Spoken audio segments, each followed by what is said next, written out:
Hello students, आज हम bryophytes topic के बारे में डिस्कस करेंगे। इसके अंदर हम पढ़ेंगे इसका introduction, origin, habitat, structure and reproduction. सबसे पहले हम इसका थोड़ा इंट्रोडक्शन देख लेते हैं। जो ब्रायोफाइट है वो दो ग्रीक वर्ड से मिलके बना है, ब्रायून एंड फाइटा। ब्रायन का मतलब होता है मॉस एंड फाइटा का मीनिंग होता है प्लांट। जो ब्रायोफाइटा टर्म था वो दिया था ब्राउन ने, और ये जो क्वेश्चन है ये बहुत बार एग्जाम में पूछा जाता है, तो इसलिए इसको आप याद रखें। Study of Bryophyta known as bryology. Father of bryology is Hedwig and S.R. Kashyap known as father of Indian bryology. Now इसका ऑरिजिन, ब्रायोफाइट्स कहाँ से हुए, कहाँ से इवॉल्व हुए। तो साइंटिस्ट का ये मानना था कि जो ब्रायोफाइट्स थे वो एल्गी से इवॉल्व हुए। अब कारा एक एल्गी है, तो कारा जो एल्गी है वो सिमिलैरिटी शो करता है ब्रायोफाइट्स के साथ। कैसे? जो कारा के सेक्स ऑर्गन्स होते हैं वो मल्टी सेलुलर होते हैं और कवर होते हैं जैकेट सेल के साथ। तो ब्रायोफाइट्स में भी जो सेक्स ऑर्गन होते हैं वो सराउंड होते हैं जैकेट सेल से। तो इसीलिए बाद में साइंटिस्ट ने ये माना कि जो ब्रायोफाइट्स बने उनका इवोल्यूशन एल्गी के थ्रू ही हुआ। ठीक है। These are most primitive and simplest embryophyta. इसका मीनिंग, इसका मतलब होता है कि ये पहले प्लांट्स थे जिनमें एम्ब्रियो का फॉर्मेशन हुआ। ठीक है। And these are a tracheophytes. A tracheophytes का मतलब lacking of vascular bundle, absence of xylem and phloem. इनमें किसी भी तरीके का वेस्कुलर बंडल नहीं प्रेजेंट था। अब सबसे इंपॉर्टेंट बात है, ये भी बहुत बार एग्जाम में पूछी जाती है बेस सी के लेवल पे। Bryophytes are amphibian of plant kingdom. इनको एम्फीबियन क्यों बोला जाता है? एम्फीबियन का मतलब क्या होता है? जो लैंड पे भी रह सकते हैं और जो वाटर में भी रह सकते हैं। ठीक है। सो ये पहले प्लांट्स थे जो धरती पे आए, मतलब जिन्होंने धरती पे लैंड पे ग्रो करना स्टार्ट करा। So these are known as first terrestrial land plant. इसमें राइजोइड्स प्रेजेंट होता है, इसमें ट्रू रूट नहीं प्रेजेंट होती है। ठीक है। Multi cellular sex organ present होता है। अब इन्हें एम्फीबियन इसीलिए बोला जाता है कि water is essential for its fertilisation. अगर इसमें जो मेल और फीमेल सेक्स ऑर्गन का जो फर्टिलाइजेशन है वो अंडर द वाटर होगा, तो this process is known as zoidogamy, और ये भी कई बार पूछा जाता है। ठीक है। अब इसके इंपॉर्टेंट पॉइंट्स हैं और ये बहुत बार एग्जाम्स में पूछे जाते हैं, इवन मतलब कॉम्पिटेटिव एग्जाम्स में भी ये पूछा जाता है। Western Himalaya is a place which is known as gold mines of liver birds. ठीक है। लार्जेस्ट ब्रायोफाइट है डाउसोनिया, स्मॉलेस्ट है जोपिस एंड लॉन्गेस्ट है फोंटिनेलिस। अब है इसका हैबिटेट। हैबिटेट का मतलब ये होता है कि ब्रायोफाइट्स कहाँ कहाँ पर पाए जाते हैं। तो सबसे पहला है aquatic bryophytes. Aquatic means under the water. ठीक है। तो इसके एग्जाम्पल्स है Riccia fluitans, Fontinalis antipyretica, Ricciocarpus, Riella. Epiphyllous bryophyte. Epiphyllous bryophytes का मीनिंग होता है, एपी मतलब होता है ऊपर, फाइलस मतलब प्लांट, जो प्लांट के ऊपर प्रेजेंट होता है। ठीक है। तो रेडुला प्रोटेंसा ग्रो ऑन फर्न फ्रॉन्ट्स और लीफ। जो फर्न्स की पत्तियां होती हैं उसमें ये जो ब्रायोफाइट है वो ग्रो करता है।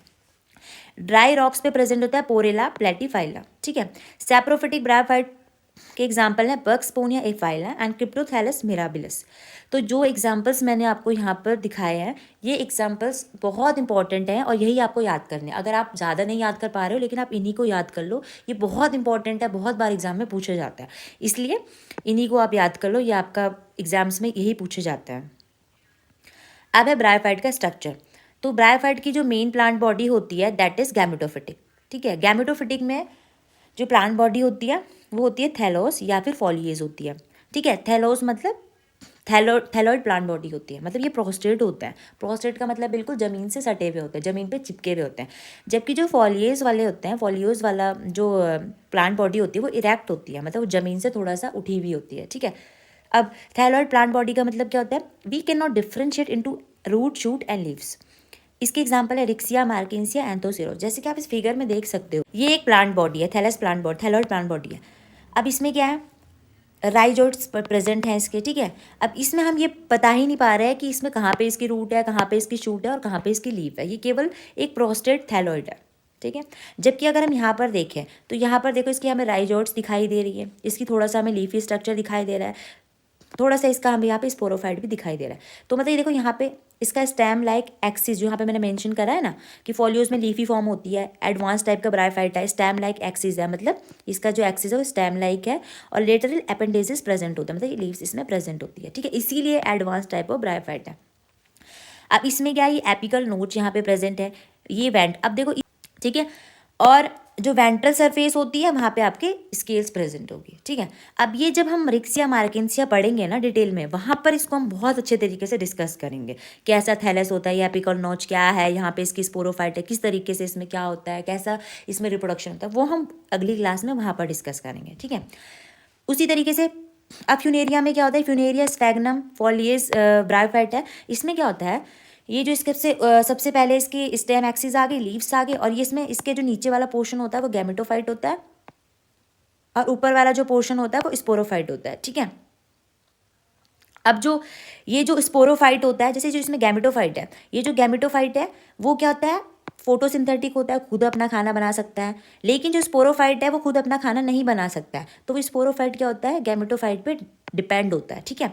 जबकि फ्यूनेरिया जो होता है पार्शियली डिपेंड होता है गैमेटोफाइट पर। क्यों होता है, कैसे होता है, जब हम फ्यूनेरिया को डिस्कस करेंगे वहाँ पर मैं आपको बताऊंगी, ठीक है।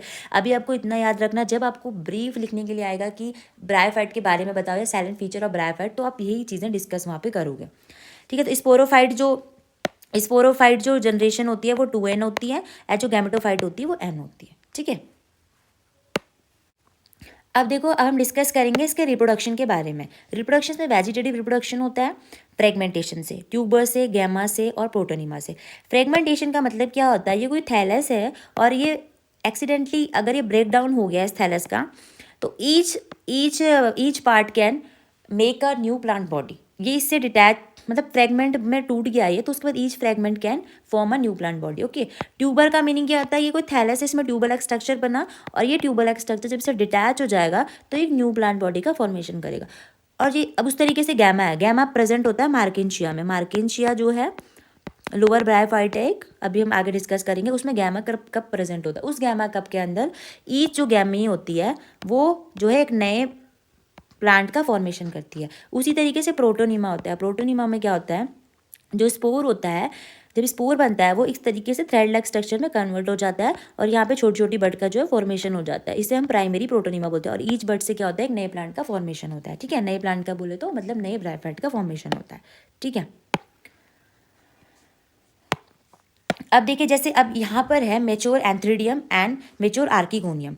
तो जो सेक्सुअल रिप्रोडक्शन होता है वो ओगेमस टाइप का होता है। ओगेमस टाइप का मीनिंग मतलब जहाँ पर जो है दोनों पार्टिसिपेट कर रहे हैं, मेल गैमेट भी और फीमेल गैमेट भी, उन दोनों का आपस में जो है फ्यूजन हो रहा है, ओके। अब जो थैलस है वो मोनोशियस होता है और डायोशियस होता है। यहाँ पे जो अब देखो मेच्योर एंथ्रीडिया का स्ट्रक्चर किस तरीके से होता है, सबसे नीचे होती है स्टॉक सेल्स होती है, उसके बाद ये जैकेट सेल है। जैसे कि हमने आपको प्रीवियसली बताया, मैंने आपको कि ब्रायोफाइट के जो सेक्स ऑर्गन होते हैं वो जैकेट सेल से कवर होते हैं, ठीक है।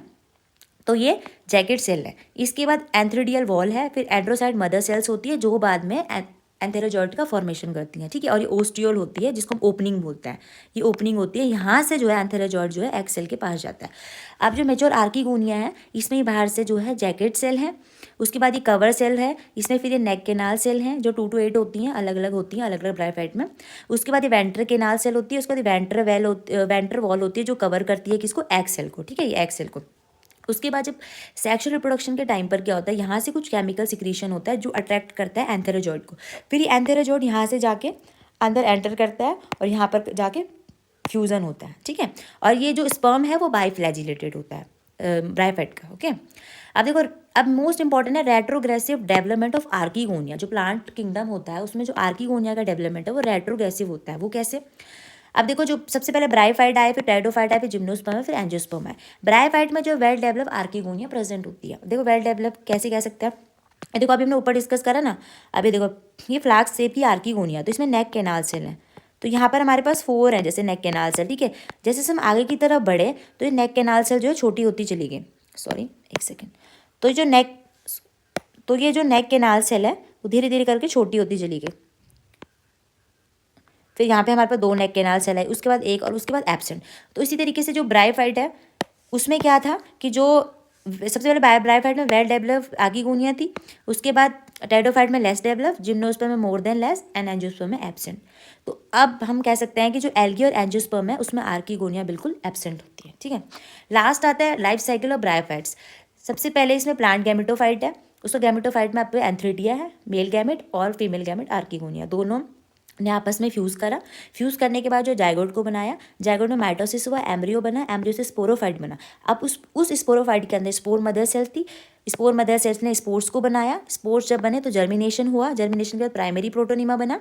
स्पोर ने जर्मिनेट, जैसे मैंने आपको बताया था वो प्रोटोनिमा बनता है, प्रोटोनिमा में बड आई, बड से फिर सेकेंडरी प्रोटोनिमा बना, फिर बड बनी और उन्होंने क्या करा, गैमेटोफाइट को बनाया। इसमें इंपॉर्टेंट बात यह है कि इसकी जो लाइफ साइकिल है ना वो 2 फेज पे चल रही है। एक तो गैमेटोफिटिक है, एन फेज है, और एक स्पोरोफिटिक है, वो 2 एन फेज है। ठीक है, तो अगर आपको एग्जाम में आता है, आप इस तरीके से लिखोगे, इस तरीके से अपने एग्जाम में रिप्रेजेंट करोगे लाइफ साइकिल को, तो आपके मार्क्स कोई भी नहीं काट सकता है। ठीक है, अब अभी यहाँ पर अभी आज की क्लास में हमने बिल्कुल ब्रीफ स्टडी करी ब्रायोफाइट की। नेक्स्ट क्लास में जो है हम अब एक एक ब्रायोफाइट को स्पेसिफाई करेंगे, एक एक ब्रायोफाइट को पर्टिकुलरली हम उसको पढ़ेंगे। जैसे सबसे पहले हम रिक्सिया के बारे में पढ़ेंगे, फिर मार्केंसिया, फिर एंथोसिरोस, इस तरीके से हम स्टडी को करेंगे। ठीक है, तो अभी अगर आपको क्वेश्चन आता है कि right a brief introduction about the bryophytes, तो आपको इतना तो मेंशन करना ही होगा अपने एग्जाम में। ठीक है,